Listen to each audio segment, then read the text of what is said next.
The wind that scraped across the high plains of Montana carried the first real threat of winter. It was a lean, hungry wind, smelling of snow and distant pine, and it bit through Cole Turner's worn duster like a curse. He rode into the small, huddled town of Redemption with the brim of his hat pulled low, his shoulders aching from a week in the saddle and a tension in his gut that had nothing to do with the cold. The last town, and the corrupt sheriff he'd left hogtied for the federal marshals, was a memory he was keen to bury under a long, quiet winter. Redemption looked like the right place for it.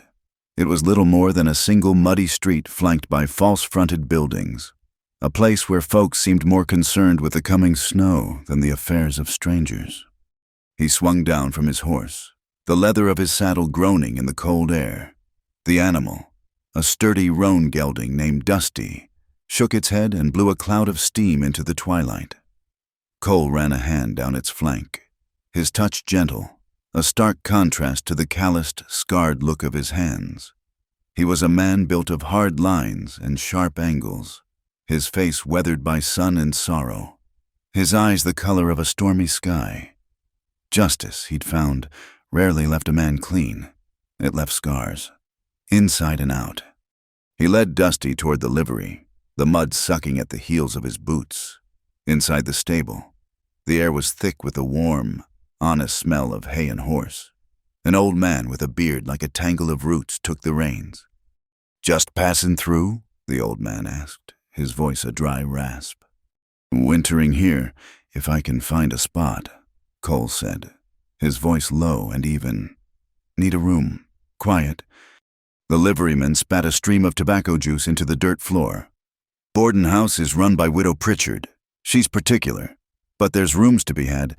Town's mostly quiet, 'cept for the talk." Cole paused, unbuckling his saddlebags. "What talk?" "Runaway bride." The old man grunted. "Supposed to be a big weddin' over in Silver Creek. Girl took one look at the groom and bolted. Caused a whole mess of trouble. Cattle baron by the name of Silas Croft. Not a man you want to cross."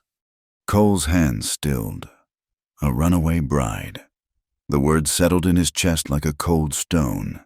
He'd learned long ago that trouble involving women, especially women seen as property, was the worst kind.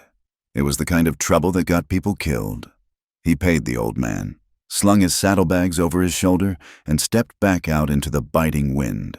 He just wanted a quiet winter. But a quiet life was a luxury he'd never been afforded. He found the Widow Pritchard's boarding house, a grim, gray building that looked as unforgiving as its owner. The woman who answered the door had a face pinched with suspicion. She looked him over, taking in the worn gun belt, the trail dust, the quiet hardness in his eyes. "Looking for a room," he said. "Weekly, in advance," she snapped, but she let him in. The room was small, clean, and cold, with a narrow bed and a single window that looked out onto the muddy street. It would do. He dropped his things and went to the saloon for a hot meal and a bottle of whiskey to cut the chill from his bones. The saloon was noisy, thick with the smell of wet wool, stale beer, and frying meat. Men huddled around the pot-bellied stove, their voices a low rumble of gossip and complaint. The talk, as the liveryman had predicted, was of the runaway bride. Bought and paid for, she was, one man declared, his face red from drink. An orphan girl. Croft paid the preacher, who raised her a fine sum, for her to just run off, plain ungrateful. "Heard she's a beauty," another man put in with a sly grin. "Maybe she just got a better offer." A wave of cruel laughter followed. Cole kept his back to them, nursing his whiskey at the far end of the bar. He'd heard men talk this way his whole life.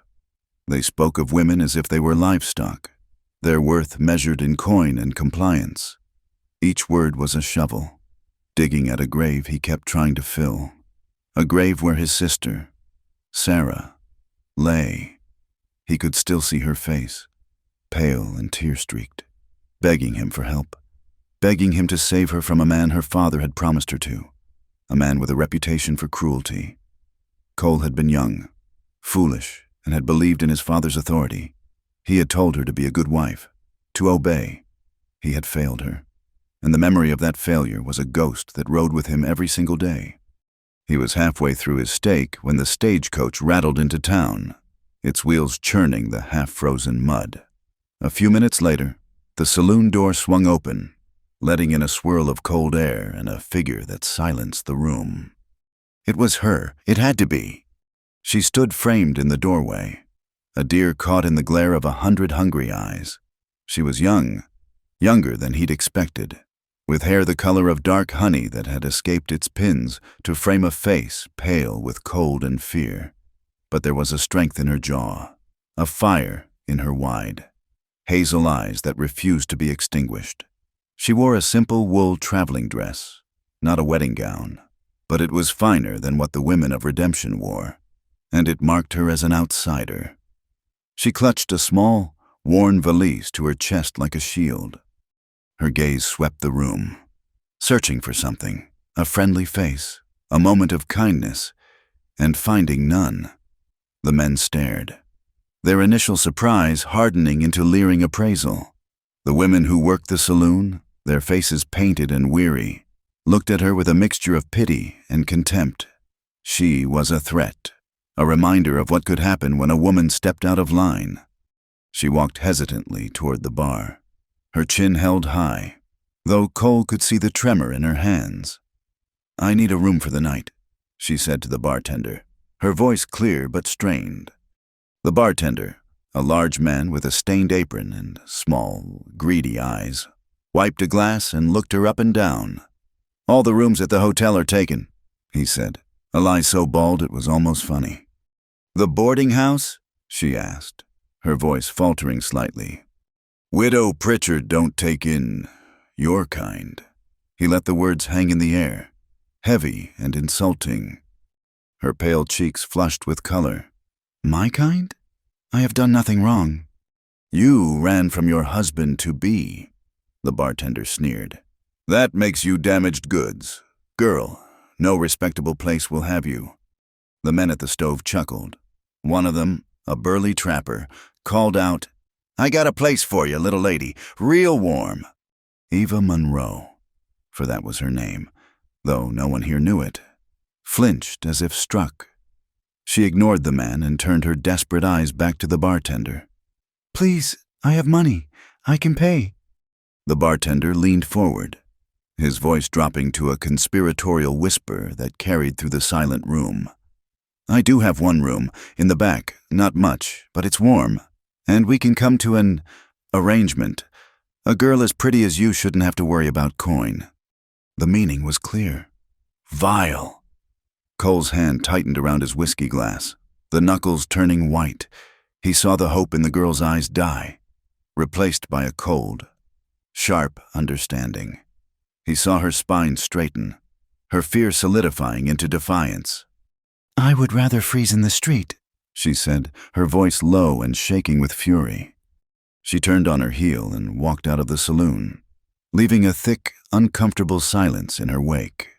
The bartender shrugged, a smug look on his face. The men went back to their drinks, the sport now over. But Cole couldn't move. He saw his sister's face again, superimposed over the girl's. He saw the same desperation, the same proud refusal to be broken. Sarah had not been strong enough to run. This girl had been. He pushed himself away from the bar, throwing a few coins down to cover his meal and the bottle. He walked out of the saloon and into the street. The wind was sharper now, and fine.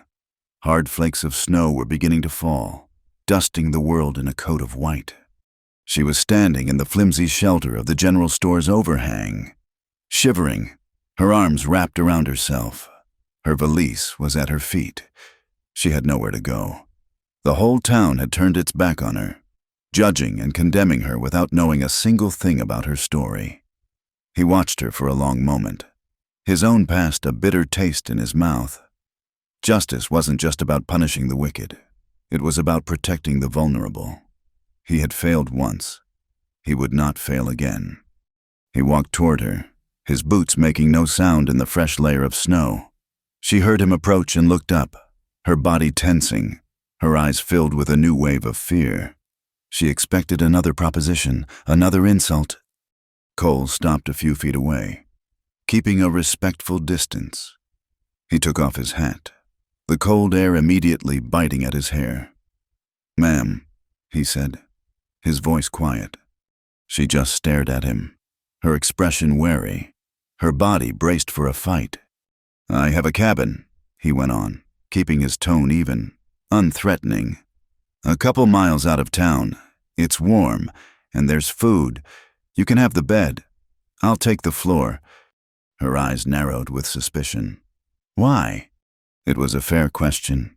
In her world, in this world, kindness from a strange man was a currency that always came with a steep price. "Because it's starting to snow hard," he said, avoiding the real answer, the one that was tangled up with a girl named Sarah and a lifetime of regret. "And no one should have to freeze on a night like this." She searched his face, looking for the lie, the hidden angle. She saw the lines of exhaustion around his eyes, the grim set of his mouth. She saw a man who looked as weary of the world as she felt, but she saw no hint of the leering hunger she'd seen in the saloon. "And what do you want in return?" she asked, her voice barely a whisper against the wind. It was the question of a woman who had been taught that she had nothing to offer but her body. The question hit him harder than a punch. He thought of Sarah, of the life that had been stolen from her, piece by piece. He looked this girl in the eye, and for the first time, he let her see the truth of him, the unshakable code that was all he had left. "I don't take advantage of the weak," he said, his voice raw with conviction. "You're safe with me." He held her gaze, letting the promise settle between them. He could see the struggle in her eyes, the war between a lifetime of caution and the desperate need for shelter. The snow was falling faster now, thick and white, blurring the edges of the town. Finally, with a small, almost imperceptible nod, she gave in. "All right," she breathed. He put his hat back on. "My horse is at the livery. I'll be back in a minute." He walked away without another word, giving her space. When he returned with Dusty, she was still there, a lone, shivering figure in the growing storm. He helped her onto the horse, his hands briefly touching her waist. She was so light, she felt as if a strong gust of wind could carry her away. He mounted behind her, and she stiffened, her back ramrod straight, not touching him. "Hold on," he said gruffly. "It's a rough ride." Hesitantly, she settled back against him. He could feel the slightness of her frame, the tension that radiated from her. He wrapped the reins around his hands and urged Dusty forward, leaving the unwelcoming lights of redemption behind them. They rode in silence, the only sounds the creak of the saddle and the muffled hoofbeats of the horse in the deepening snow. The storm was a curtain, closing them off from the rest of the world, creating an intimacy that was both unnerving and necessary. Cole could feel her shivering, a fine, constant trembling that went right through him. He untied the bedroll from behind his saddle, unwrapped the heavy wool blanket, and draped it around her shoulders. She flinched at the unexpected touch, but then pulled the blanket tighter, murmuring a thank you so quiet he almost missed it. The cabin was small and solid, built of sturdy logs and chinked with mud. A thin tendril of smoke rose from the stone chimney, a promise of warmth within. He had rented it for the season, a place to hole up and let the world forget he existed for a few months. It seemed that plan was already failing. He dismounted and helped her down, his hands lingering for a moment to steady her. She was stiff from the cold. Inside, the cabin was a single room, dominated by a large stone fireplace where embers still glowed. There was a sturdy table with 2 chairs, a small cupboard, and a bed built into the far wall, piled with furs. It was stark, clean, and masculine. "Get yourself by the fire," Cole said, his voice rough as he closed and barred the door against the storm. "I'll get it going proper." He knelt at the hearth, adding logs to the embers, his back to her. He could hear her moving uncertainly behind him, the soft scuff of her boots on the wood floor. He worked the bellows, and the embers caught, licking at the dry wood. And soon a cheerful, crackling fire was pushing back the cold and shadows. He stood and turned. She was still standing by the door, the blanket clutched around her, her eyes taking in the small space that was to be her sanctuary and her prison. "There's coffee in the pot on the stove," he said, gesturing with his chin. "And some stew from last night. It's not much, but it's hot." She nodded, moving toward the fire like a moth to a flame. She held her hands out to the warmth, her fingers blue with cold. "Thank you," she said again, her voice stronger now. "No need," he grunted, busying himself with his saddlebags, giving her a semblance of privacy. The tension in the small cabin was a living thing.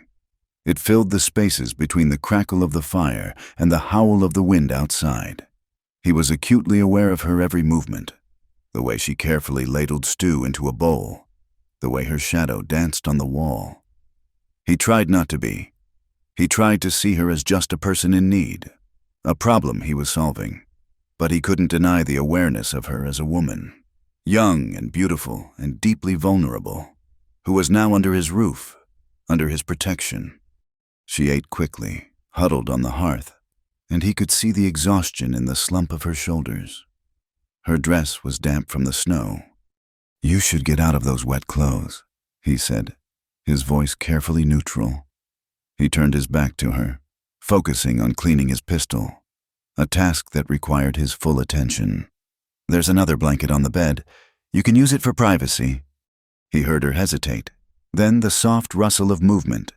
He kept his eyes down, his hands steady, disassembling the firearm with practiced ease. But his ears were betraying him. He heard the whisper of wool, the soft sigh of breath, the quiet sounds of a woman undressing. He fought the urge to turn, to look. It was a battle against a base instinct he despised in other men and feared in himself. His code was all he had. He would not break it. He focused on the memory of Sarah's pleading eyes, and the urge subsided, replaced by a familiar, hollow ache. When he heard her settle, he chanced to look over his shoulder. She was sitting on the floor by the fire, wrapped from her shoulders to her feet in a thick fur. Her damp dress laid carefully over a chair to dry. Her hair was loose, tumbling over her shoulders in dark, honeyed waves in the firelight. She looked younger than ever, and achingly fragile. He finished his task and sat on the floor on the other side of the hearth, a respectable distance between them. For a long time, they just sat in silence, watching the flames. The storm raged outside, a wild, lonely sound, but inside the cabin, it was warm and still. "Finally," she spoke, her voice so soft he had to strain to hear it over the fire. "Do you think less of me because I ran?" The question was heavy with the weight of the town's judgment, with the shame that had been piled upon her. She was asking if he, too, saw her as spoiled, damaged, or sinful. Cole stared into the fire, the flames dancing in his dark eyes.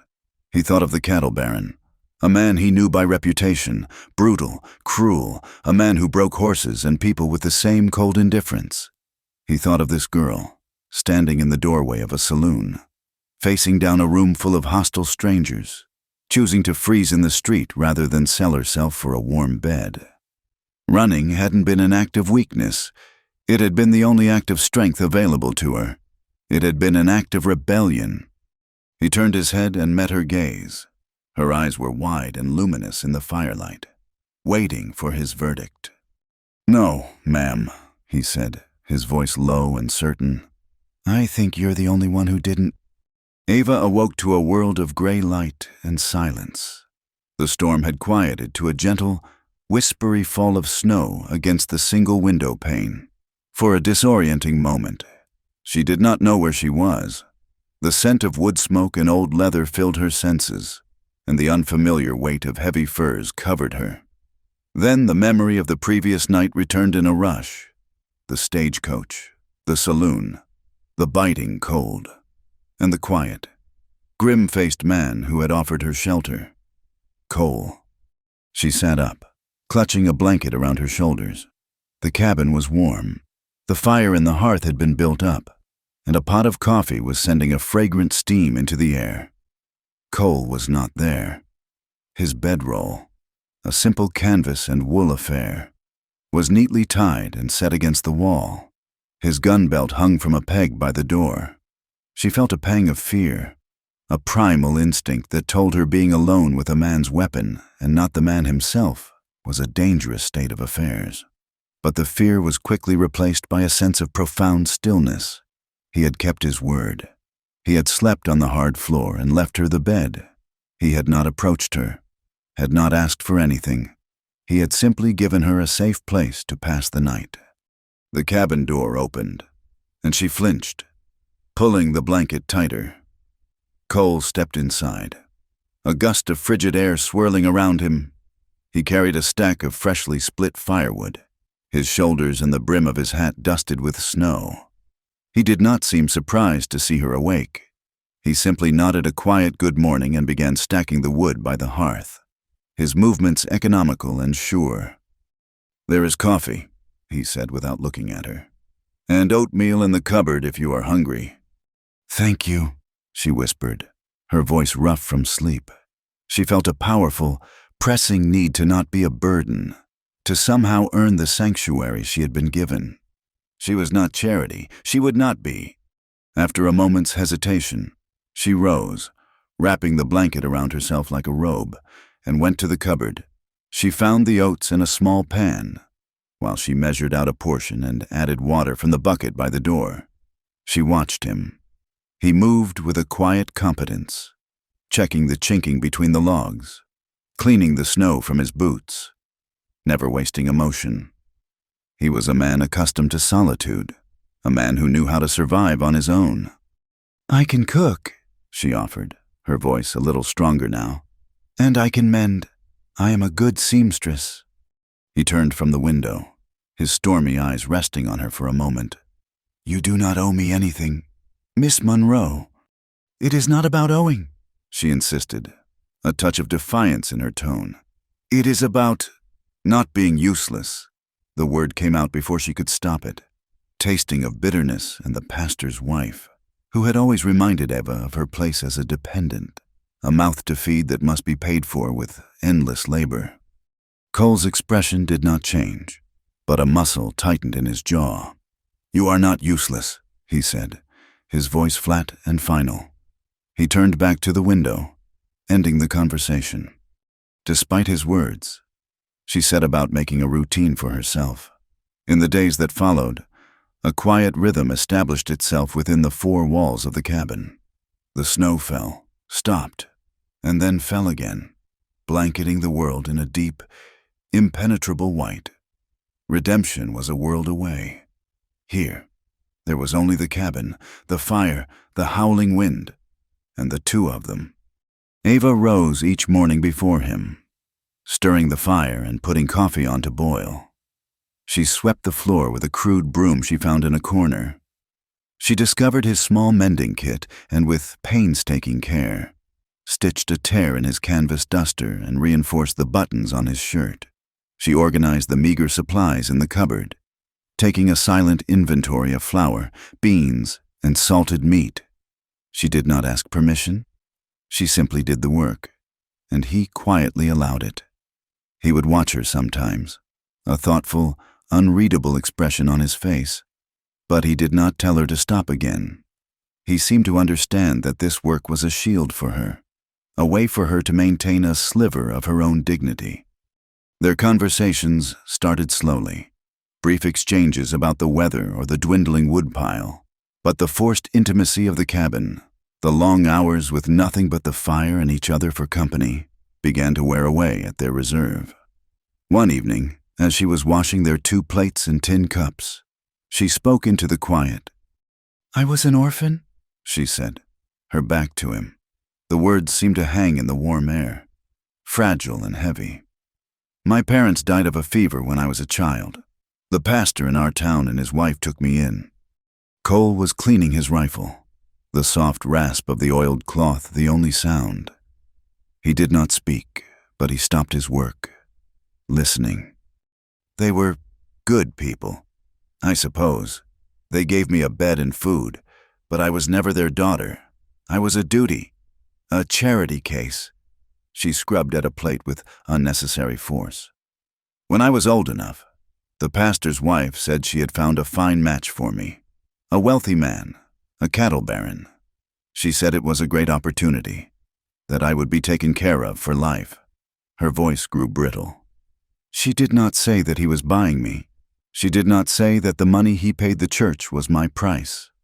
Cole set the rifle down very carefully. The silence that followed was charged, more potent than any words of sympathy could have been. When the stagecoach got to Silver Creek, Ava continued, her voice trembling slightly, he was there to meet me, Silas Croft. He was old, and his eyes were cold, like a snake's. He looked at me the way a man looks at a horse he's just bought. And I heard the men with him whispering, talking about his last wife, how she had fallen. She could not bring herself to say the word died. I knew then. I knew what my life would be. So when he turned his back, I just ran. I took my valise and I ran until I found another stagecoach leaving town. I did not care where it was going. She finished the dishes and turned, wiping her hands on a cloth. Cole was watching her, his face a hard mask, but his eyes held a raw, protective fury that startled her. It was an anger not directed at her, but for her. "You did the right thing," he said, his voice a low growl. "The whole world thinks I did the wrong thing," she whispered. "The world is full of fools," he replied, and in that simple, stark statement, she felt a profound sense of validation, a lifting of a burden she had not realized she was carrying. A few days later, the cold broke for a few hours, the sun a pale, watery disk in the sky. Cole went out to chop more wood, needing to replenish their dwindling supply. Ava watched him from the doorway. Wrapped in a blanket, he worked with a relentless, powerful rhythm, the axe rising and falling, splitting the logs with clean, sharp cracks. The work was strenuous, and soon he shed his duster, then his heavy wool shirt, tossing them aside. He worked on in just his trousers and undershirt, his back and shoulders broad and corded with muscle. As he turned to set another log on the block, she saw it, a thick, puckered scar that ran from his left shoulder diagonally across his chest, disappearing below his ribs. It was an old wound, silvery white against his tanned skin, but it was ugly and deep, a wound meant to kill. She gasped, a small, involuntary sound. He heard her and froze, his hand instinctively going to his chest, as if to cover the mark. He looked over at her, his face shuttered and hard. The openness that had begun to grow between them vanished in an instant. "You will catch your death," he said, his voice rough and cold. He reached for his shirt, pulling it on quickly. "What happened?" she asked softly, taking a hesitant step forward. "It is nothing," he bit out, turning his back to her, and began to chop again with a renewed, violent force that ended the conversation as surely as a slammed door. That night, the wall he had rebuilt between them remained. They ate in silence, the air thick with unspoken things. Ava went to her bed early, but she could not sleep. She lay in the darkness, listening to the crackle of the fire and the sound of Cole's steady breathing from his place on the floor. She thought about the scar, a physical manifestation of a pain he refused to share, just as she carried her own invisible wounds. Hours later, a sound from the darkness jolted her from a light doze. It was a word, choked and desperate. "No." She sat bolt upright, her heart pounding. It was Cole. He was caught in a nightmare, his body thrashing against his bedroll. "Sarah, do not touch her," he rasped, his voice thick with sleep and anguish. "Get away from her! No!" He cried out, a raw, guttural sound of pure agony that clawed at the silence of the cabin. Ava threw back her furs, her first instinct to go to him, to wake him, but she stopped, frozen by the terrible intimacy of his grief. This was a private hell, one he had clearly never intended for her to see. She heard him say the name again. "Sarah!" This time as a broken sob. Then, with a shuddering gasp, he fell silent, his breathing ragged and uneven. Ava sank back onto the bed, pulling the furs up to her chin, her body trembling. She did not sleep for the rest of the night. She lay awake, listening to the man on the floor, a man who protected his own pain as fiercely as he protected her. She now had a piece of his story, a name to go with the scar, and it connected them in a way that was deeper and more profound than any conversation. The next day, a full-blown blizzard descended upon them. The wind shrieked like a banshee, throwing snow against the cabin with such force that it sounded like handfuls of sand. The world outside the window vanished into a churning vortex of white. They were well and truly trapped. For days, the storm raged. The cabin, which had felt like a cozy sanctuary, began to feel smaller, the walls pressing in. The silence between them was no longer comfortable. It was charged with a palpable tension. They moved around each other with a careful, deliberate grace, their bodies constantly, accidentally, brushing against one another in the confined space. A touch of hands as they both reached for the coffee pot. A moment when he stood behind her to add a log to the fire, his warmth seeping into her back. Each casual contact was like a spark on dry tinder. Ava felt a heat coiling deep in her belly, a confusing, terrifying feeling she had never experienced before. She found herself watching him, the way the firelight caught the silver at his temples, the way his long fingers were surprisingly gentle when he cleaned his gear, the intensity in his eyes when he stared into the flames. He was a good man, a kind man, in a world that had shown her only cruelty and calculation from men. Cole's quiet respect was a revelation, and it awoke something in her, a longing not just for safety, but for connection, for the touch of another human being that was not a transaction or a threat. This longing warred with the shame and fear that had been ingrained in her since childhood. The pastor's wife had taught her that her body was a temptation, a source of sin, something to be guarded and ultimately bartered away. The thought of giving it freely, of choosing for herself, was both intoxicating and terrifying. On the third night of the blizzard, the storm reached its peak. The wind howled and the small cabin shuddered under its assault. They had long since finished their meager dinner of beans and jerky. Cole sat on the floor, leaning against the wall by the hearth, sharpening a knife with a whetstone. The rhythmic scrape of steel on the stone was the only sound besides the storm. Ava sat on the bed, pretending to read a tattered almanac she had found, but the words blurred before her eyes. The air between them was so thick she could barely breathe. She could not stand it anymore. She put the almanac down and watched him. He was so self-contained, so controlled, but she had seen the cracks in his armor.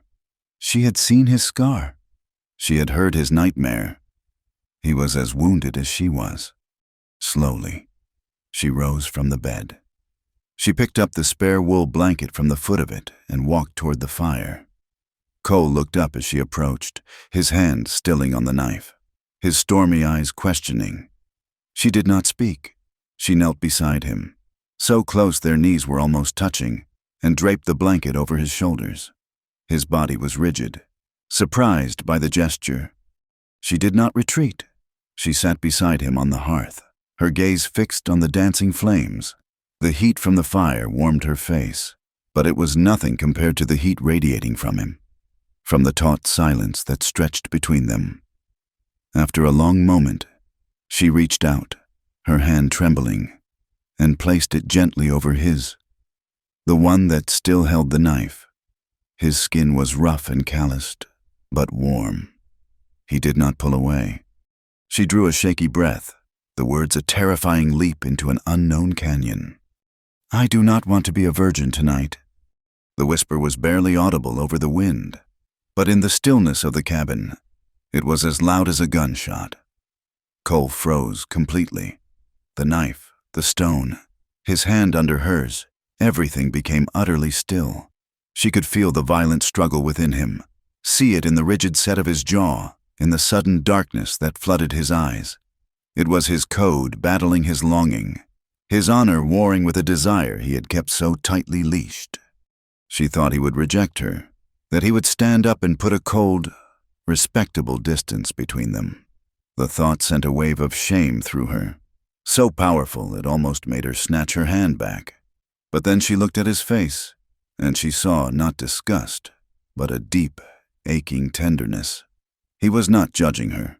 He was protecting her, even from himself, and that gave her the courage to say the rest. She lifted her other hand and gently touched his cheek. His skin was rough with stubble. He flinched at her touch but did not move away. "I just want someone to care," she added, her voice breaking on the last word. "Just once, without hurting me." It was all there in those few words, a plea not for pleasure, but for kindness, a plea to have her first time be an act of gentle discovery, not one of brutal possession, a plea to reclaim the choice that Silas Croft and the pastor's wife had tried to steal from her. For a long, agonizing moment, he did not move. He just stared at her, his eyes searching hers, and what he found there finally broke the dam of his control. Slowly, deliberately, he set the knife and whetstone aside. He took his hand from under hers and stood up. Ava's heart sank. He was going to walk away. But he did not walk away. He turned and walked the few steps to the cabin door. He reached for the heavy wooden bar, his movements slow and full of weight. With a solid, definitive thud, he slid the lock into place. He was not shutting her out. He was shutting the rest of the world out. He turned back to her, his face illuminated by the firelight, and the raw, unguarded longing in his eyes stole her breath. Their first night together was not a storm of passion, but a slow, quiet unfolding. It was tender and raw, a hesitant exploration in the flickering light of the fire. It was a conversation spoken in touches instead of words, a language of shared loneliness and quiet consolation. It was not just physical, it was deeply emotional, a mending of wounds neither of them knew how to speak of. And afterward, as she lay curled in his arms, the blizzard still raging outside, she cried. Soft, silent tears streamed down her face, not of pain or of sorrow, but of a release so profound it felt like a part of her soul had finally been allowed to come home. The blizzard broke with the dawn. A profound, muffling silence had fallen over the world, a silence broken only by the soft drip of melting snow from the cabin's eaves. Ava lay awake, listening to the steady, reassuring rhythm of Cole's breathing beside her, in the pale morning light. She felt a sense of safety so complete and unconditional it was utterly foreign to her. She had never felt this way before, not once in her entire life. It was a warmth that had nothing to do with the fire or the furs. It was a stillness in her soul. But with the light came the shame. It crept in like the morning cold, a familiar and unwelcome guest. The teachings of the pastor's wife, the judgmental eyes of the town, the ingrained belief that her body was a thing of value only when properly bartered. It all came rushing back. She had given herself to this man, freely. She had asked for it. A hot flush of humiliation washed over her. What must he think of her now? That she was easy, that she was no better than the women in the saloon? She slipped from the bed as quietly as she could, pulling on her now dry dress. It felt strange and confining after the freedom of the night. She moved to the hearth, her back to him, and busied herself with the coffee pot, her movements stiff and awkward. She could not bring herself to look at him. She could feel his gaze on her back, a weight she was not sure how to bear. The silence stretched, filled with all the things she could not say, all the fears she could not voice. He rose from the bed, the rustle of the furs sounding unnaturally loud in the quiet cabin. She heard him pull on his trousers, heard his soft footfalls on the wooden floor as he came to stand behind her. She tensed, bracing herself for, she did not know what. A casual dismissal, a possessive touch, a word that would confirm her diminished worth in his eyes. Instead, his hand came to rest gently on her back, between her shoulder blades. It was a simple, Comforting touch, with no demand in it. "You do not owe me guilt," he said, his voice a low rumble, soft and certain. The words, so simple, so direct, broke through her wall of shame. Tears pricked her eyes. She leaned into his touch for just a second, a silent acknowledgement of the gift he had just given her. He had not taken something from her. He had shared something with her, and he was not asking for payment, not even in the currency of remorse. He removed his hand, and the moment was over. But something had shifted between them, settling into a new and deeper shape. In the days that followed, a new kind of intimacy bloomed in the small cabin. It was an intimacy woven from shared glances, comfortable silences, and the easy rhythm of two people living in a small space. He taught her how to play poker with a worn deck of cards, his eyes crinkling at the corners when she finally bluffed her way to a win. She read to him from the tattered almanac, her voice soft in the firelight, and he would listen. His head leaned back against the wall, his eyes closed. They were no longer just a man and a woman thrown together by a storm. They were Cole and Eva. But the world outside the cabin had not forgotten them, when their supplies ran dangerously low. Cole knew he had to go into redemption. A knot of unease tightened in Ava's stomach. "Let me come with you," she pleaded. "No," he said, his tone leaving no room for argument. "You stay here. Bar the door behind me. Do not open it for anyone." He rode out in the cold, bright morning, and the cabin felt vast and empty without him. Ava barred the door as he had instructed and spent the day pacing, her anxiety a living thing in the silence. Redemption was digging itself out from under the snow. The mood in town was sour, the isolation of the blizzard having frayed everyone's nerves. Cole kept his head down, moving with quiet purpose from the livery to the general store. It was there, as he was trading for flour and bacon, that he saw him. The man was a stranger, dressed in city clothes that were too fine for this town, but with a gun belt worn with a professional's ease. He was talking to the storekeeper, his voice low, but Cole's ears were sharp. "A girl named Ava Monroe," the stranger was saying, "came through on the stage a week or so back. Brownish blonde hair, hazel eyes, pretty." The storekeeper, a nervous man named Henderson, polished the counter with a rag. "Can't say I recall." "There is a reward," the stranger said, his voice smooth and persuasive. "A generous one. Mr. Croft is very eager to have his fiancée returned to him. $500. Henderson's polishing slowed. $500 was a fortune, enough to change a man's life. Cole's blood ran cold. A bounty hunter. Croft had not just let her go. He was hunting her like a runaway animal. $500 is a lot of money for a runaway bride," Henderson murmured, his greed warring with his fear. "It is a lot of money for a piece of property," the bounty hunter corrected him smoothly. "Mr. Croft just wants back what is his." Cole paid for his supplies, his face a stony mask, and left the store. He knew every man who had heard that conversation would now be looking at every unfamiliar face, their minds full of gold.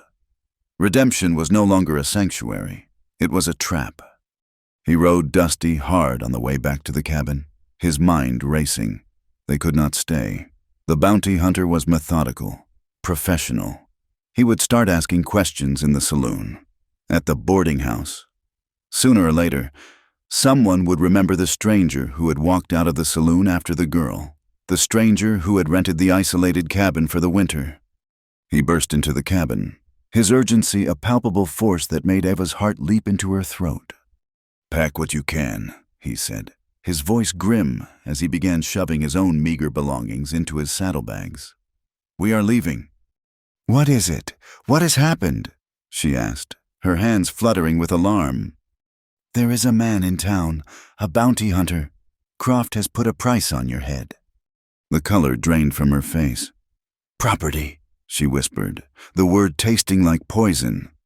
"He is calling me his property." "We ride in 10 minutes, Cole said. his jaw tight. "We are going to my brother's ranch. It is a few days' ride, up in the hills. We will be safe there." He did not add that he had not seen his brother in 5 years, that the last words they had spoken had been bitter with blame and grief. There was no other choice. The journey was hard and cold. Ava rode behind him on Dusty, her arms wrapped tightly around his waist for warmth and balance.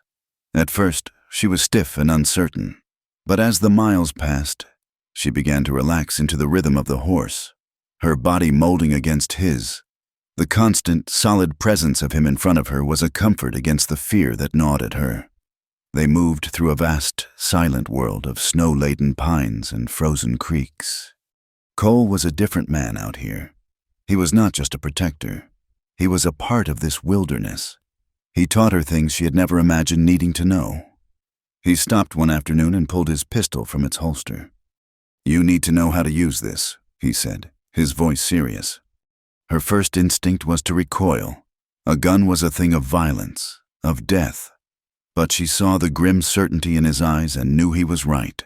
Her life was in her own hands now, and she could not always depend on him to be her shield. He showed her how to hold the heavy weapon, how to stand, how to aim. His hands were firm and patient on hers, guiding her. The first time she pulled the trigger, the explosive crack made her cry out and stumble backward. But Cole steadied her. "Again," he said.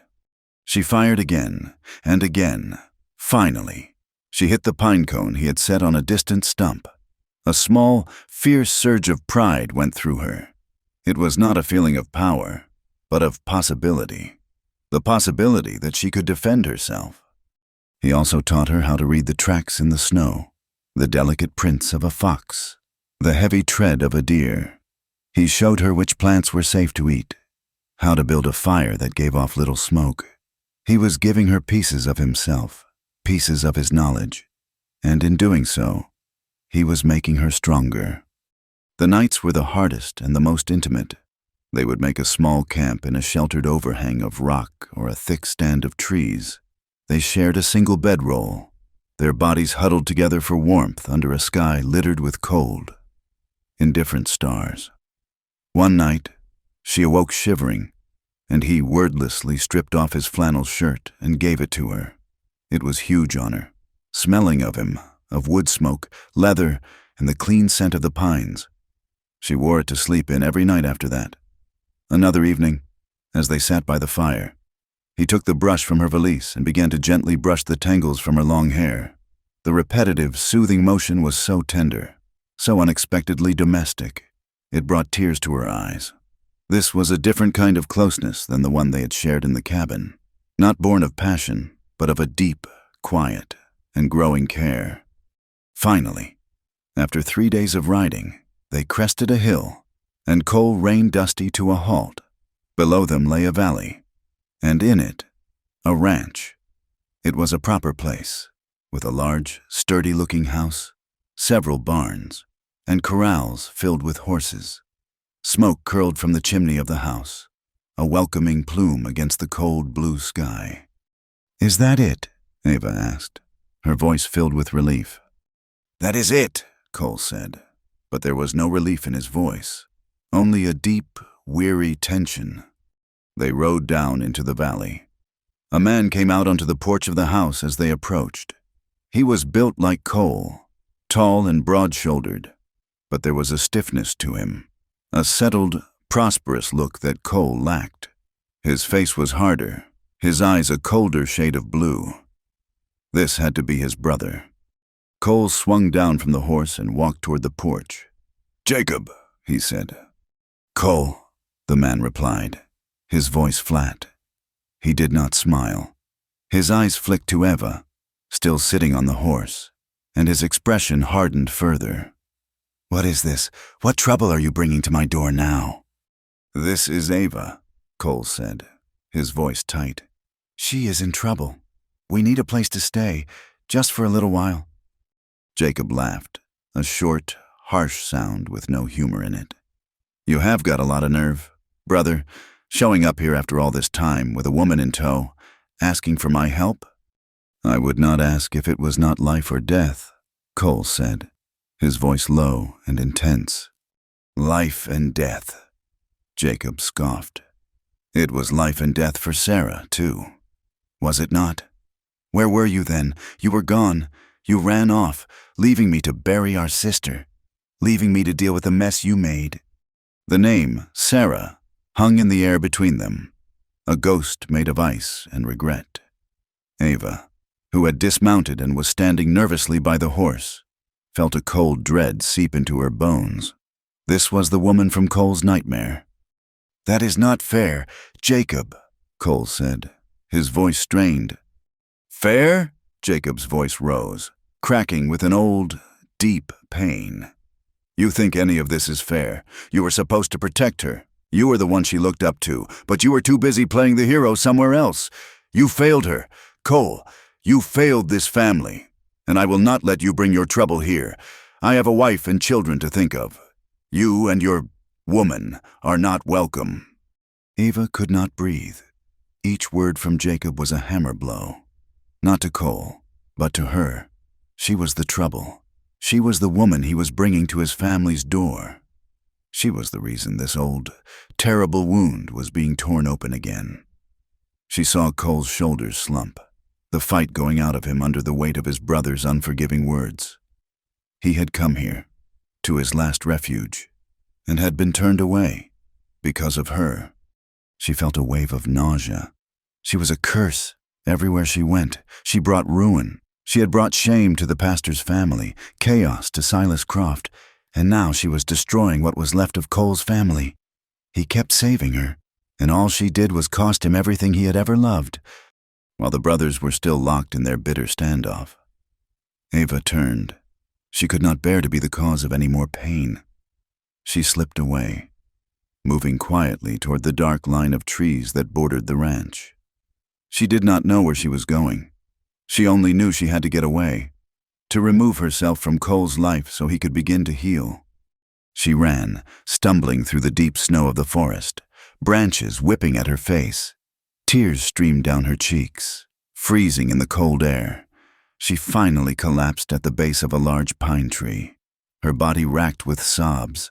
She was not worth it. She was not worth his protection, his kindness, his sacrifice. Hours passed. The sun began to dip below the mountains, painting the snow in shades of orange and purple. The cold seeped into her bones, a deep, numbing chill. She did not care. She heard him calling her name in the distance, a desperate, frantic sound. She huddled smaller, hoping he would not find her, but he was too good a tracker. Soon, she heard the crunch of his boots in the snow, and then he was there, standing over her. His face was a mask of fear and relief. He knelt in front of her, reaching out to touch her arm. She was soaked and shivering violently. "Ava," he said, his voice thick with emotion. "Go away," she sobbed, pulling away from his touch. "Just leave me. I am not worth it. Stop saving me. I do not deserve it." He looked at her, huddled and broken in the snow, seeing not a burden, but the woman who had brought warmth back into his frozen life. He saw her courage, her kindness, her quiet strength. He would not let her believe she was worthless. He would not fail another person he loved. He reached out again, his touch firm this time, and cupped her face in his hands, forcing her to look at him. His stormy eyes were fierce with a conviction that burned away the cold. "Then let me be the one who decides what you are worth." Cole's words hung in the frigid air of the forest, a declaration that was also a promise. He did not see her as a burden or a curse. He saw her as something of value, and in the fierce, unwavering conviction of his gaze, Ava found a tiny, fragile seed of belief in his words. He helped her to her feet, his hands gentle but firm, and wrapped his own duster around her shivering shoulders. It smelled of him, a scent she'd now associated with safety.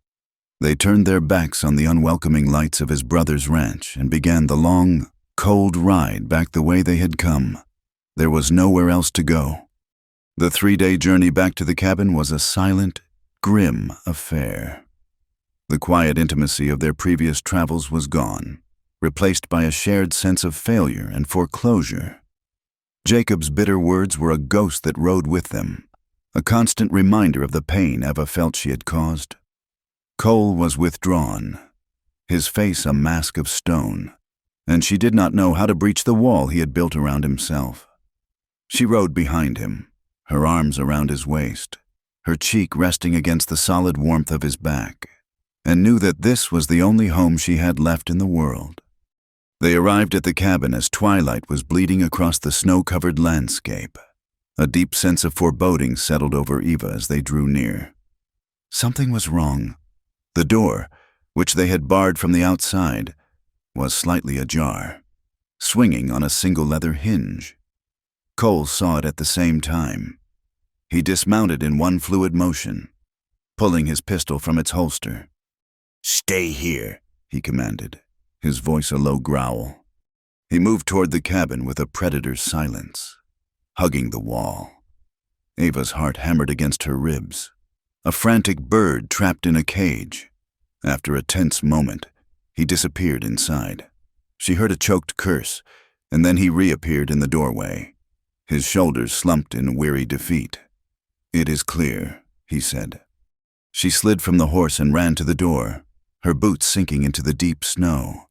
She stopped on the threshold, a gasp catching in her throat. The single room, their sanctuary, had been utterly and violently desecrated. The cupboards were torn open, their contents strewn across the floor. Flour, beans, and coffee grounds mixed with the muddy snow tracked in by booted feet.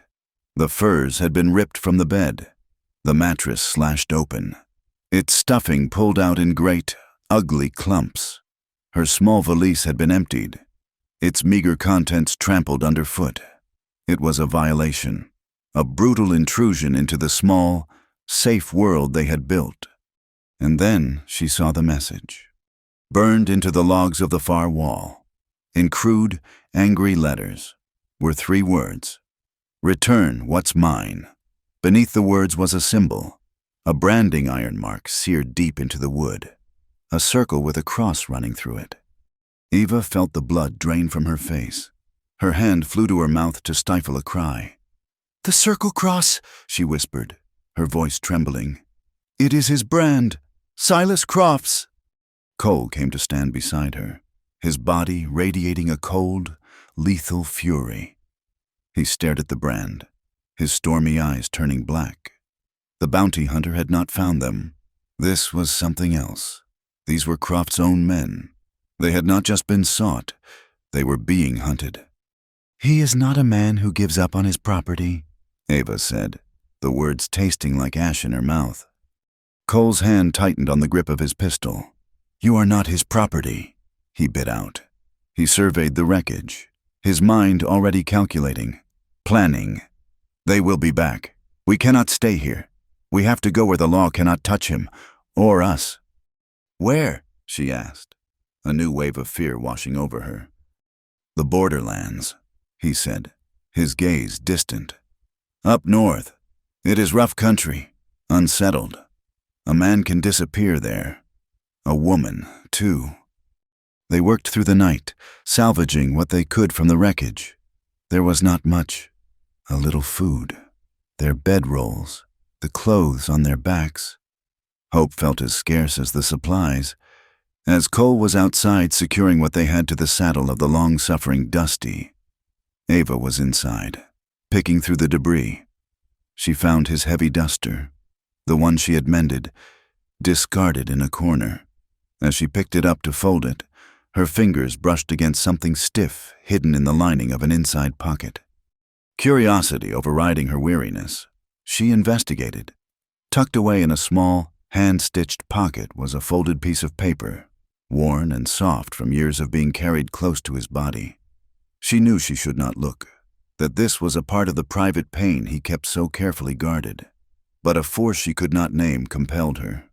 She unfolded the letter. The handwriting was feminine, a desperate, spidery scrawl that slanted across the page. It was dated 5 years ago, and it was signed simply Sarah. My dearest brother Cole, I am writing this in haste. Papa says the wedding is in 2 weeks. I cannot do it. I cannot marry him. You have heard the stories. I know you have. He is a cruel man. He was kind at first, but now I see the temper in his eyes. The other day, he grabbed my arm so hard he left a mark, just because my stitching was not straight. He said a wife must be taught to obey. Cole, it frightens me. Papa will not listen. He says it is a good match, that the man has land and money. He says my fears are a woman's fancy. You were always the one who listened. You were the one who protected me. I know you are far away. But please, Cole, please come home. Tell Papa he cannot make me do this. I am so afraid. Please help me. Please, Cole. Your loving sister, Sarah. Ava sank to the floor, the letter clutched in her hand, her body trembling. The words were a window into his soul, a key that unlocked the deepest, most guarded room of his heart. The scar on his chest, the nightmares, the haunted look in his eyes, his fierce, almost desperate need to protect her. It all made a terrible, heartbreaking sense now. He had not been there for Sarah. He had received this letter too late, or he had not been able to get there in time.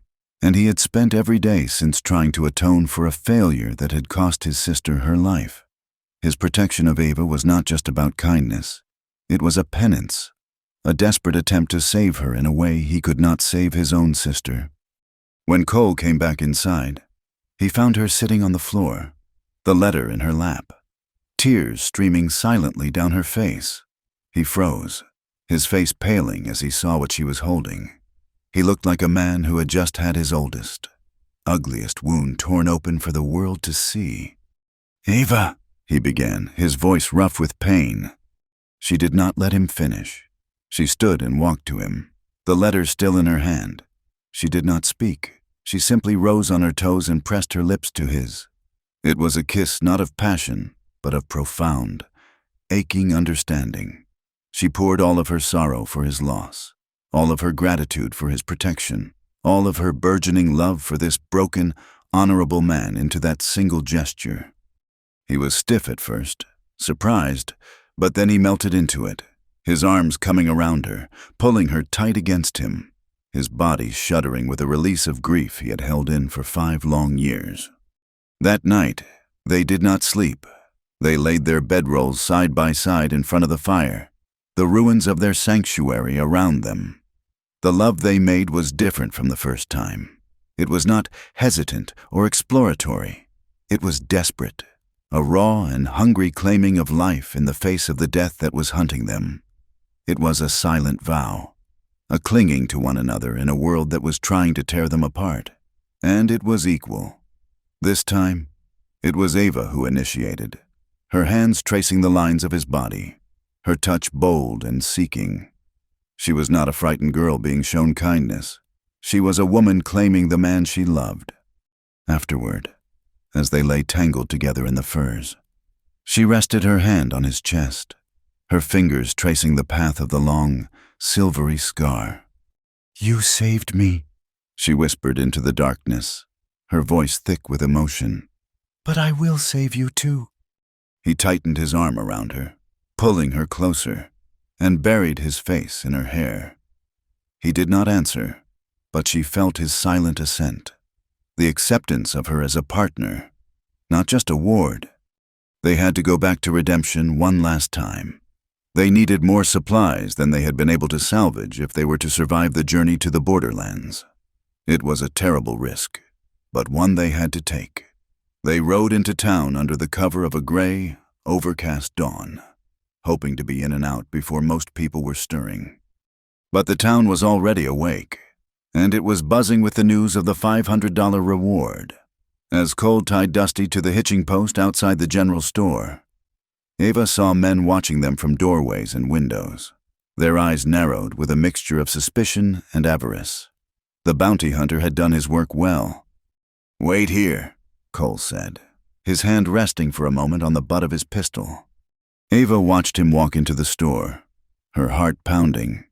The whispers followed him. She heard her own name, linked with the word fugitive. She saw the women of the town pull their children closer as they passed, their face tight with judgment. She was not just a runaway anymore. She was a temptation, a source of trouble and potential violence. A woman who had brought a bounty hunter down on their quiet town. Cole came out of the store a few minutes later, his face grim, carrying a sack of supplies. As he was tying it to the saddle, a man stepped out of the sheriff's office and walked toward them. He was a portly man with a florid face and a self-important air. A tin star was pinned to his vest. "Turner," the sheriff said, stopping a few feet away. "I need a word." Cole turned slowly, his body positioning itself between the sheriff and Eva. "I am busy. Sheriff." "I will just bet you are," the sheriff said, his eyes flicking contemptuously toward Eva. "The whole town is talking about you and about her." He spat on the ground. "A man came through here, a federal bounty hunter, looking for this woman. Seems she is the property of Silas Croft, a runaway, and it seems you have been hiding her." "She is not property," Cole said, his voice dangerously quiet. "And she is under my protection." The sheriff laughed, a wheezing, unpleasant sound. "Your protection? Is that what you call it? You think you are dispensing some kind of justice?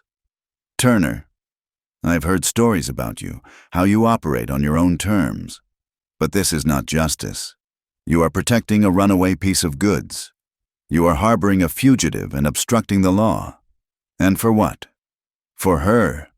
He gave Eva a look so vile it made her skin crawl. "That ain't justice.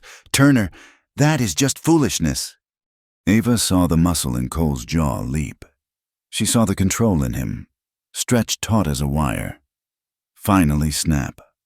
In a blur of motion, he closed the distance between them and drove his fist into the sheriff's jaw. The sound was a sickening crack of bone on bone. The sheriff stumbled backward, his eyes wide with shock, and collapsed into the mud, his tin star glinting in the dirt. The street went silent. Men stopped in their tracks. A woman gasped. Cole stood over the fallen sheriff, his chest heaving, his knuckles bloody.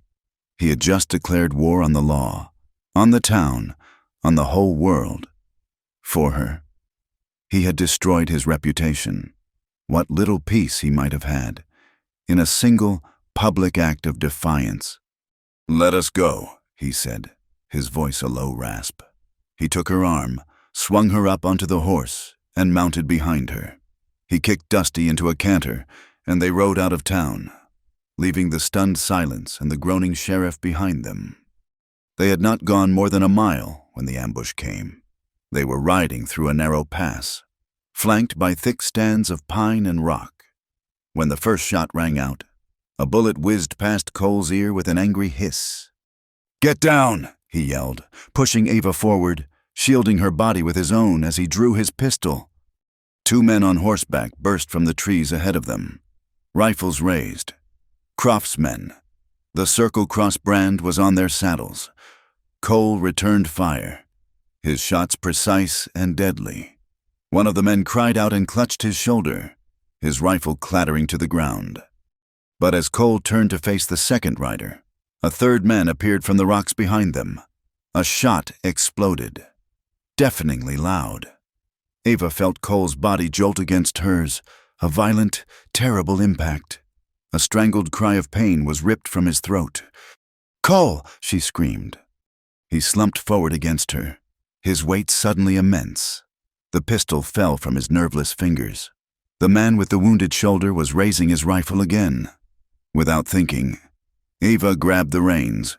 She kicked Dusty with all her might, screaming at the horse, and the terrified animal bolted. It galloped blindly down the path, bullets whining through the air around them. She did not know how long she rode, only that she clung to the reins and to the dead weight of the man leaning against her. Finally, when she could no longer hear the sounds of pursuit, she steered Dusty off the path, deep into the woods, until she found a small, hidden clearing. She slid from the saddle, her legs trembling so badly she could barely stand. Cole was unconscious, a dark, wet stain spreading across his side. Somehow, she found the strength to drag him from the saddle. He was impossibly heavy, a dead weight of muscle and bone. She managed to pull him to the base of a large tree, propping him up. His face was ashen, his breathing shallow. She tore open his shirt. The bullet had gone into his side, high on his rib cage. It was a messy, bleeding wound. Panic, cold and absolute, seized her. He was going to die. Here, in the middle of nowhere. He was going to bleed to death, and it was all her fault. Then she heard his voice, ragged and whispering. In her memory, "You need to know how to use this." He had been preparing her, not just to shoot, but to survive. Her panic receded, replaced by a cold, sharp focus. She rummaged through their meager supplies. She had her mending kit, and they had a bottle of whiskey. It would have to do. With shaking hands, she threaded a needle. She poured a little of the whiskey onto a clean cloth to wipe the wound. And then, steeling herself, she poured the rest directly into it. Cole's body arched in a silent scream of agony, even in his unconscious state. Tears streamed down her face, but she did not stop. She began to stitch the wound closed, her movements clumsy but determined, the needle pushing through his skin in a gruesome parody of the sewing she had once done on his duster. When she was finished, he was still breathing, but his skin was cold and clammy, and a fever was beginning to burn in him. The stitching had stopped the worst of the bleeding, but the wound was deep, and infection was a certainty without proper medicine. Carbolic acid, bandages, laudanum for the pain, things they did not have. There was only one place to get them: redemption. She looked at his pale face, at the man who had decided what she was worth, and she knew she had to go back. She cut a piece of her own petticoat for a bandage, tied it tightly around him, and covered him with their bedrolls. She kissed his forehead. "I will be back," she whispered. She rode Dusty back toward town, a lone woman armed with a desperate, terrifying resolve. She tied the horse in the woods on the edge of town and crept in on foot as darkness fell. The saloon was the only place with lights still blazing. It was her only hope. The doctor would be there, or someone who knew where to find him. She pushed through the swinging doors, and the noise of the saloon washed over her. The room fell silent as heads turned and recognized her. The runaway, the fugitive, the troublemaker. She ignored their stares and walked directly to the bar. The bartender, the same one who had made her the vile offer on her first night, looked at her with a smug, knowing grin. "Look what the cat dragged in," he sneered. "Back so soon? Did your protector throw you out?" "I need medicine," she said, her voice low and urgent. "And bandages." "Medicine costs money," he said, polishing a glass. "A lot of money." "I will pay," she said, her hand going to the small coin purse at her waist. It held only a few dollars. He laughed.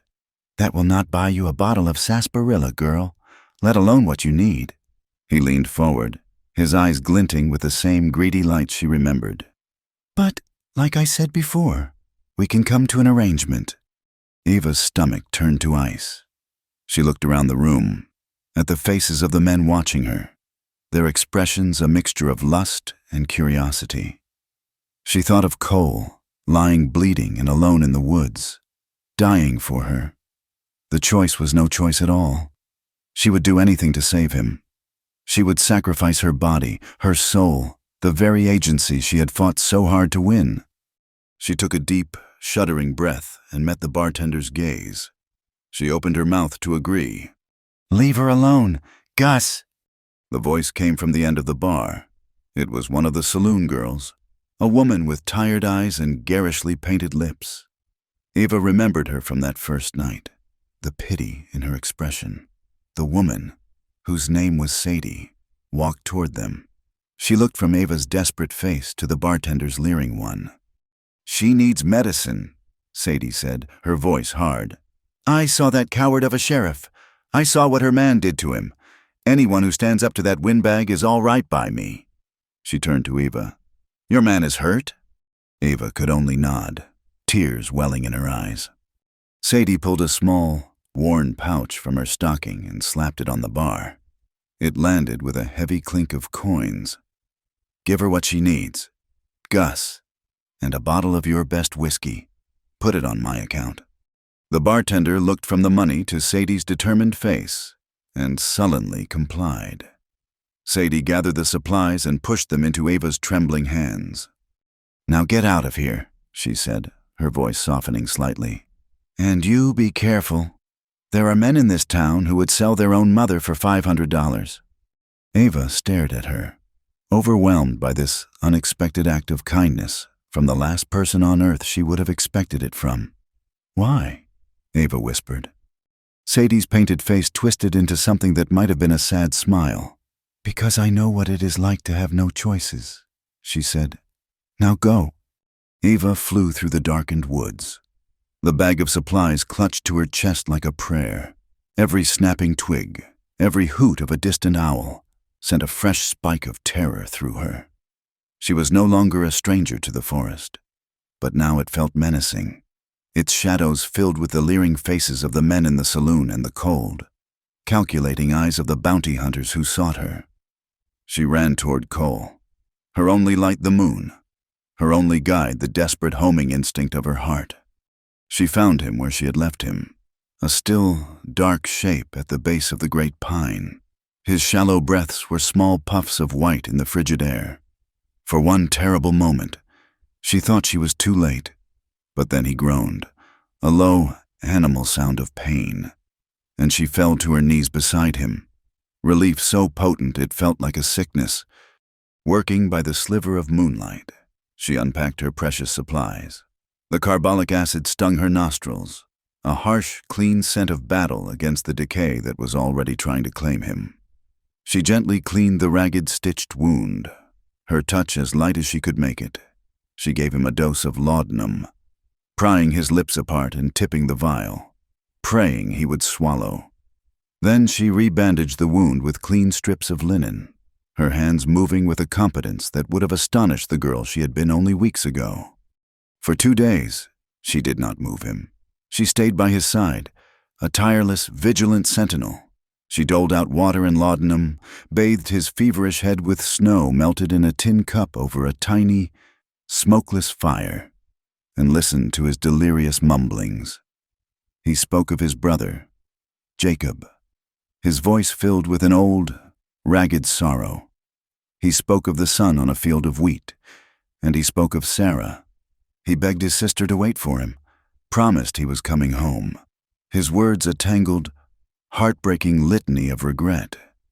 He never once spoke Ava's name, but she did not mind. She understood now that she was intertwined with Sarah in the deepest part of his soul. To save one was to save the other. On the 3rd day, she heard the sound of riders in the distance. Not the clumsy passage of a lone traveler, but the confident, purposeful movement of a group of men, bounty hunters. Her blood ran cold. She immediately smothered the fire, scattering the ashes and covering the spot with snow. She knelt beside Cole, her hand over his mouth. "Cole, you must be quiet," she whispered, her voice a fierce, desperate hiss. "Please, you must be quiet." The riders came closer, their voices carrying on the still, cold air. They were laughing, talking about the $500 and what they would do with it. They passed less than 50 yards from the clearing, so close Ava could see the steam rising from their horses. Cole moaned under her hand, a low, feverish sound. Ava pressed down harder, her whole body trembling, tears of terror freezing on her cheeks. It was the longest minute of her life. Then, the riders moved on, their voices fading into the trees, leaving behind a silence that was more terrifying than their noise had been. She knew then they could not stay. This clearing was too exposed, too close to the path. They had to find a better place to hide. She looked at Cole, his 6-foot frame a dead weight of unconsciousness, and then at her own slight body. The task seemed impossible, But the alternative, to be found, was unthinkable. She got him to his feet, or rather, she got his feet under him. She wrapped his arm over her shoulders, taking on as much of his weight as she could bear. He was a mountain, and she was a sapling, but she did not buckle. Grunting with the effort, her muscles screaming in protest, she began to move him, one staggering step at a time, deeper into the woods, away from the path. It took them hours to go 100 yards. Every step was a battle, every fallen log an insurmountable obstacle. She fell again and again, the snow soaking her dress, but she always got back up, dragging him with her. She found the cave by accident. It was little more than a fissure in a rock face, a dark, narrow opening partially hidden by a curtain of ancient, snow-laden ivy. It smelled of damp earth and hibernation. It was not a home, it was a tomb, but it was safe. She managed to pull him inside, into the deep, absolute darkness, and collapsed beside him, her lungs burning, her body a single, throbbing ache. The next days in the cave were a descent into a special kind of hell. The cold was a physical presence, a relentless enemy that seeped through their clothes and blankets, stealing the warmth from their bodies. Cole's fever worsened. The wound, despite her best efforts with the carbolic, was beginning to fester. He weakened, his moments of lucidity growing shorter, his delirious ramblings more frantic. Their food was gone. Ava knew if they were to survive, she had to find them something to eat. She took Cole's pistol, the one he had taught her to use, and a length of cord from their supplies. She remembered him showing her how to make a simple snare, how he had patiently guided her fingers to tie the knot. She set a half-dozen of them in the woods around the cave, her hands numb and clumsy with cold. For a day, she caught nothing. Desperation began to gnaw at her. On the second day, she found a rabbit in one of the snares, its neck broken. She felt a wave of nausea, but also a fierce, triumphant surge of pride. She had done it. She had provided. She carried the small, limp body back to the cave and, with Cole's skinning knife, did the grim work of preparing it, her stomach churning, her mind focused on the single thought of the life-giving meat. She cooked it over a small, carefully hidden fire and tried to force some of the broth between Cole's cracked, dry lips. But he would not take it. He turned his head away, his body beginning to shut down. He was giving up. The knowledge hit Ava with the force of a physical blow. After all she had done, after all they had survived, he was choosing to let go. That night was the longest of her life. The fire burned down to a handful of glowing embers, offering no light and little warmth. The cold in the cave was brutal, a killing cold. Cole's breathing was so shallow she had to press her ear to his chest to make sure he was still alive. She lay beside him, her own body shivering uncontrollably, her hope worn down to a single, fraying thread. This was it. This was how they would end. Two frozen bodies in a forgotten hole in the ground. A wave of despair so profound it felt like drowning washed over her. She began to sob. Great, silent, body-racking sobs that seemed to be torn from the deepest part of her. She curled her body against his, trying to share the last of her own fading warmth, her tears soaking the rough wool of his shirt. She thought of his sister, Sarah, and her desperate plea for help.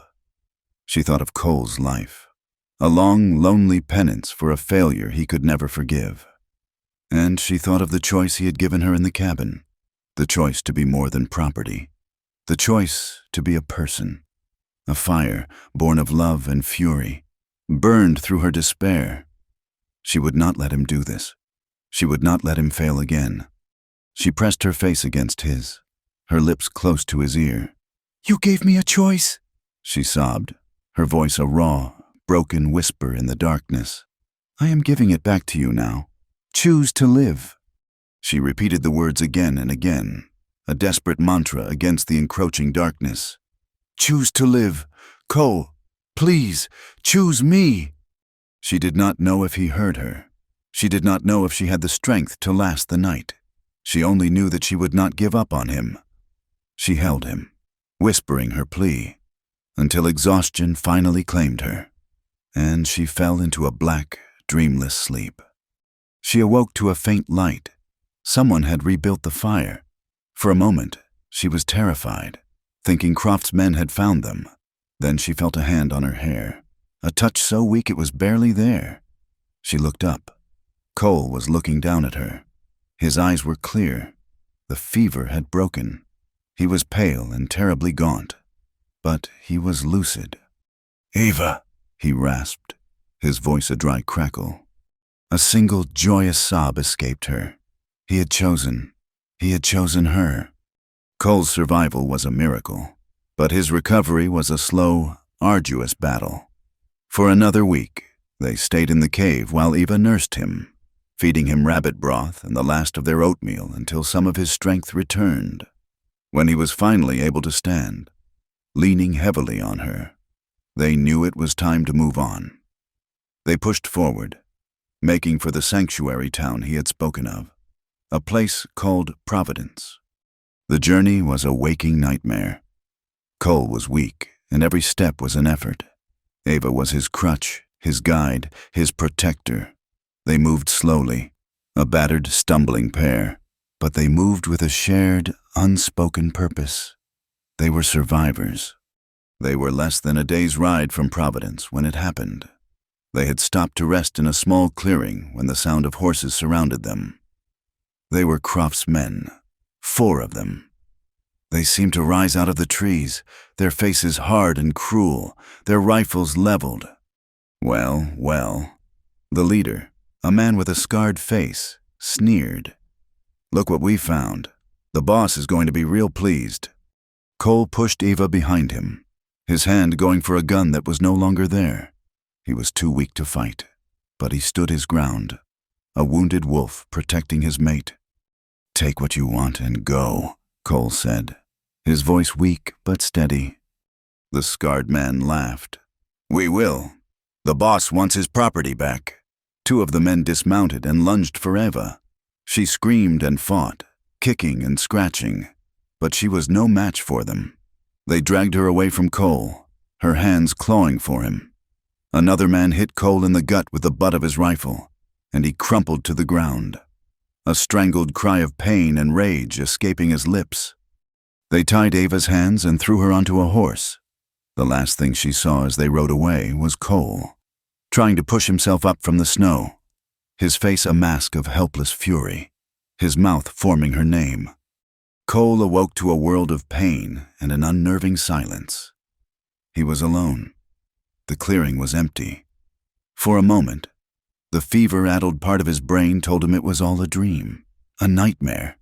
Then he saw the tracks in the snow, the signs of the struggle. It was real. They had her.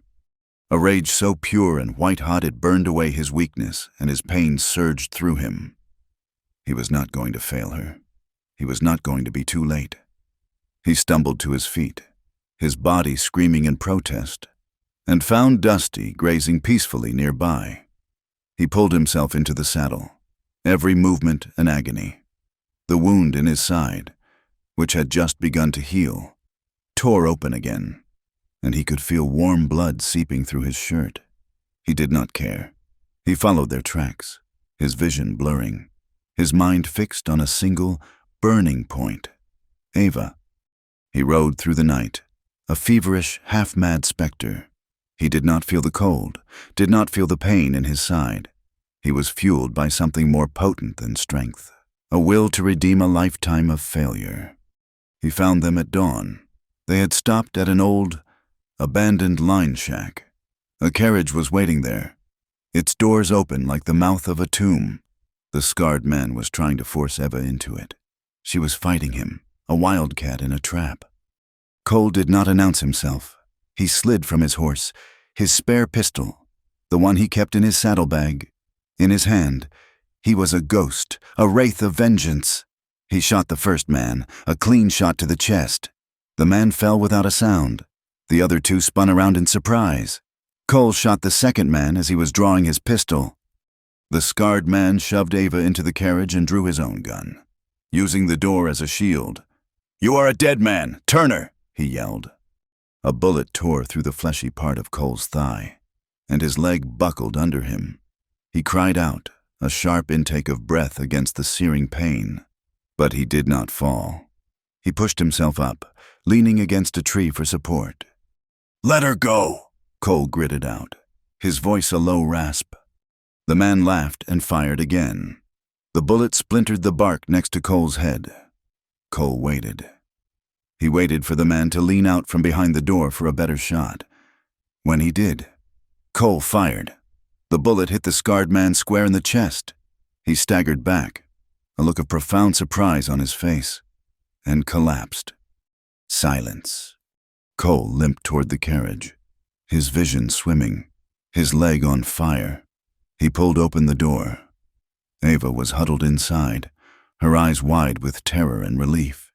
He reached in for her, and she fell into his arms, sobbing his name.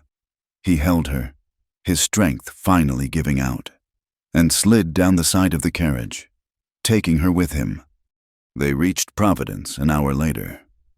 Cole was barely conscious, leaning all his weight on Ava as she led the horse. They were both wounded, both covered in blood and dirt. Two broken survivors who had walked through the fire and somehow come out the other side. The first building they saw was a small, simple church. It looked like a haven.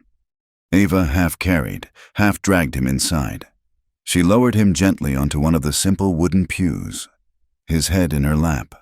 The church was empty, the air still and cool, and filled with the faint scent of old wood and candle wax. She tore a strip from her dress and began to tend to the new wound in his leg. He was fading, his eyes fluttering closed. She cradled his head in her arms, rocking him gently, tears streaming down her face and dripping onto his. She thought of the pastor who had tried to sell her, of the contract she was supposed to fulfill. She looked down at the face of the man who had fought for her, who had bled for her, who had given her a choice when no one else would. "No preacher ever asked if I loved the man," she whispered, her voice choked with tears, her words a prayer in the holy silence of the church. "But I do. I love you." 6 months passed. The snows of that brutal winter melted into the rich Montana soil, and a green, vibrant summer washed over the high plains. In the sanctuary town of Providence, a place built on second chances, Cole Turner and Eva Monroe began to build a life. The ghosts of their past were not gone, but they had learned to live with them, their shared history a foundation of scars and survival upon which they built each new day. Cole, who had lived his life by the gun, put his pistol away in a locked box. He picked up a hammer instead. He found work as a carpenter, his strong, calloused hands proving as adept at shaping wood as they had been at dispensing justice. There was a quiet satisfaction in building things, houses, tables, chairs, of creating order and permanence in a world that had shown him only chaos.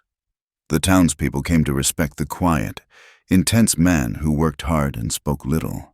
A man whose stormy eyes seemed to hold a lifetime of stories he would never tell. He was no longer just a drifter. He was Cole Turner, the carpenter. Ava, who had been a piece of property to be bartered, found her own purpose. She worked with the wife of the town's compassionate pastor, a woman named Martha, helping the steady trickle of women who arrived in Providence just as she had, desperate, alone, and fleeing from a world that had tried to break them. She did not offer them pity. She offered them understanding. She listened to their stories. She helped them find work and lodging, and in her quiet strength, they saw a reflection of the strength they hoped to find in themselves. She taught them that running toward a new life was not an act of cowardice, but the ultimate act of courage. Their bond, forged in the crucible of fear and violence, deepened into a love that was as steady and constant as the prairie sky. It lived in the quiet moments, the way he would bring her a cup of coffee in the morning without a word, the way she would rest her hand on his shoulder as she passed his workbench, the shared smiles across a crowded room. They had seen the worst of each other, his guilt, her despair, and had loved each other not in spite of it, but because of it. They were two halves of a whole, their broken pieces fitting together to create something stronger than either had been alone. But their peace was a fragile thing, a beautiful glass house built on a fault line.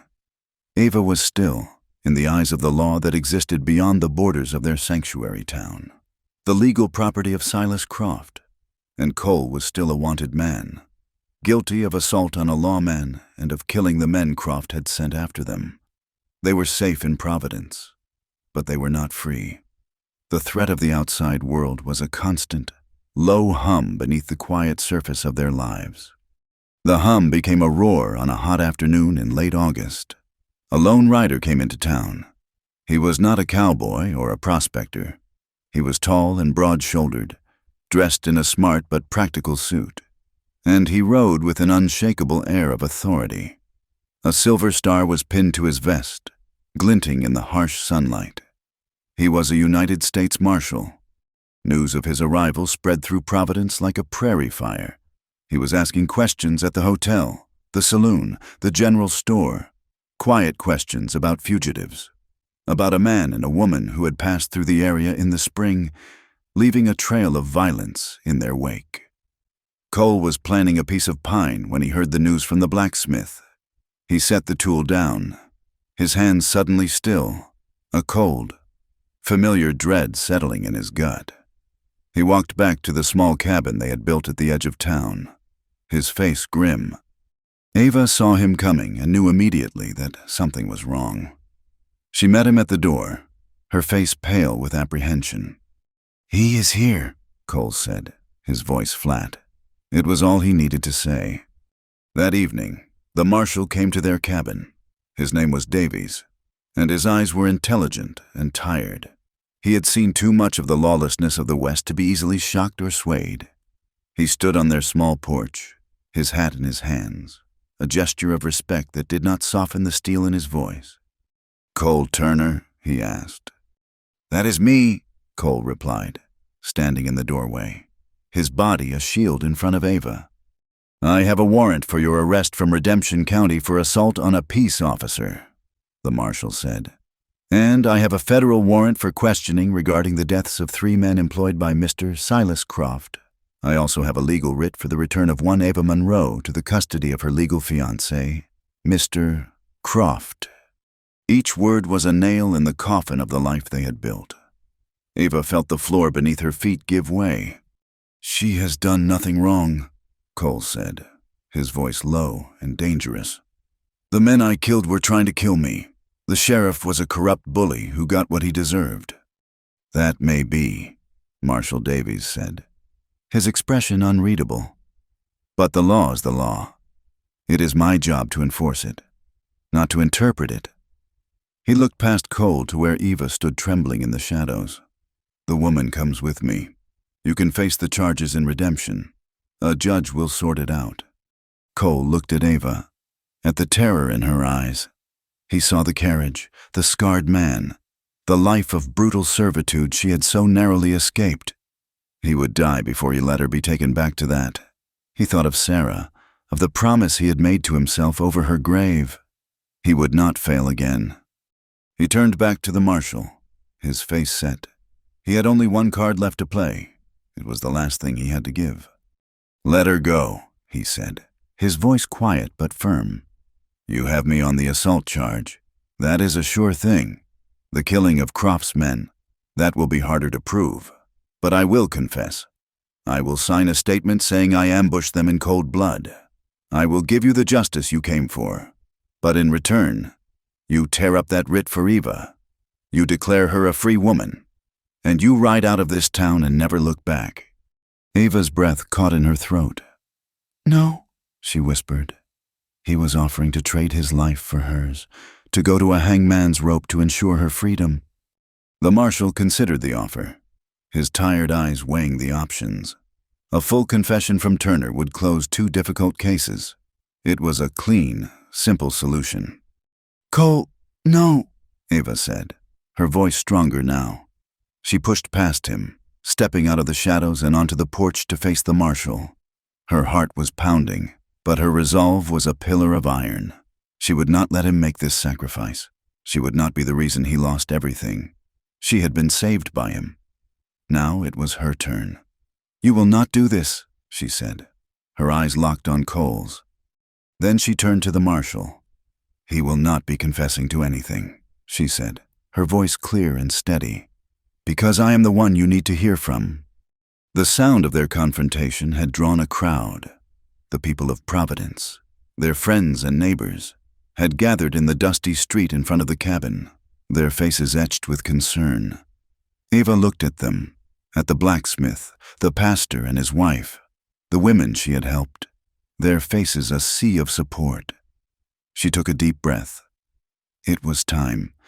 "My name is Ava Monroe," she began, her voice carrying in the still evening air, "and I am not a piece of property." She told them everything. She spoke of her life as an orphan, of being raised by a pastor who saw her not as a daughter, but as a commodity. She named him. She spoke of the day she was told she had been sold in marriage to a man she had never met, a cattle baron named Silas Croft. She named him, too. "I was told he was a good man," she said, her voice trembling but gaining strength with every word. "But I learned the truth.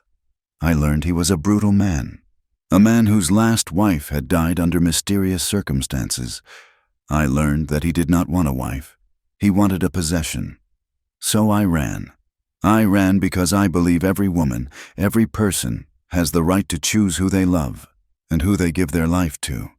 I ran to save myself." She told them of the town that had judged her, of the men who had offered her a bed for a price.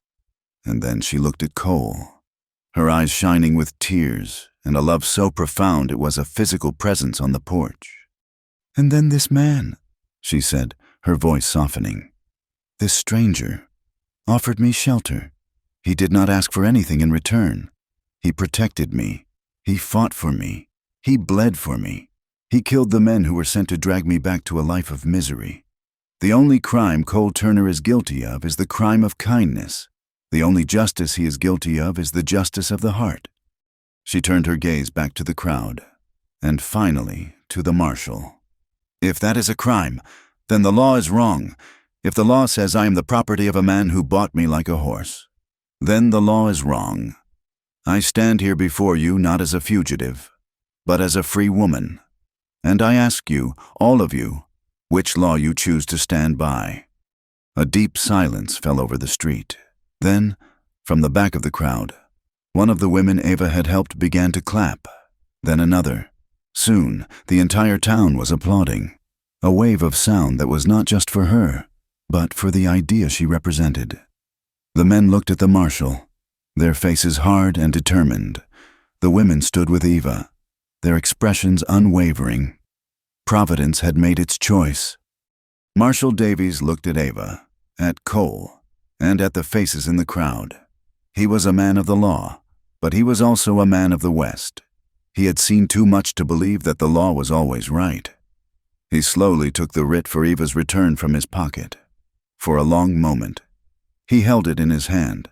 Then, with a sigh that seemed to carry the weight of the whole territory, he tore it in half, and then in half again, and let the pieces fall into the dust. "There are shifting winds out here," he said, his voice low, directed as much to himself as to anyone else. "The lines between what is legal and what is right are getting harder to see." He looked at Cole. "As for you, Turner, the sheriff in Redemption seems to have suffered a fall in a case of memory loss regarding who hit him, and the official report on Croft's men is that they were killed by road agents. It seems you have some friends you do not know about." He tipped his hat to Eva, a gesture of profound and unexpected respect. "Good evening, ma'am," he said, and with that, he turned, walked to his horse, and rode out of town, disappearing into the twilight. A week later, they were married. The ceremony was not in the church, but under the sprawling branches of a giant cottonwood tree by the river, a place where Cole and Eva often walked. The entire town was there. Pastor Miller officiated. His wife Martha stood by Eva's side, and the blacksmith stood as Cole's best man. Eva wore a simple blue dress a friend had sewn for her, and she carried a bouquet of wildflowers she had picked herself that morning. Their vows were not the traditional words from a book, but promises they had written themselves, promises of partnership, of respect, of a shared future built on the ashes of their past. That night, they returned to their cabin. Cole had built a fire in the hearth, and its warm light danced on the walls. The home he had built with his own hands felt more like a fortress of peace than any place he had ever known. He stood by the fire, watching Eva as she moved about the small room, her face glowing with a serene happiness he had never thought he would see. She came to him and wrapped her arms around his waist, resting her head against his chest. They stood like that for a long time, simply breathing together, the silence comfortable and complete. Finally, she looked up at him, her hazel eyes shining with an emotion so deep it stole his breath. "I am still yours," she whispered. "Not because I have to be, because I want to be." The words were a gift, the final, perfect affirmation of her freedom, of her choice, of her love. Cole felt the last of the old, cold guilt around his heart finally melt away. He was not Sarah's failed protector anymore. He was Ava's chosen husband. He pulled her close, his hand tangling in her hair, and leaned down to kiss her. He walked her backward to the door and, without breaking their embrace, reached behind him and slid the wooden bar into place, locking them in, shutting out the world and all its ghosts. "Then I will keep saving you," he murmured against her lips. "Every night, if I have to." Outside, the vast prairie stretched out under a blanket of stars, cold and indifferent, but in the darkness, the small cabin glowed with a warm, steady light, a tiny beacon of defiance against the night. Two survivors, who in a world that had tried to take everything, had chosen love. Thank you for listening to our story. We would love for you to comment with where you are listening from to connect with others. Subscribe to the From Wild West channel and share your thoughts in English.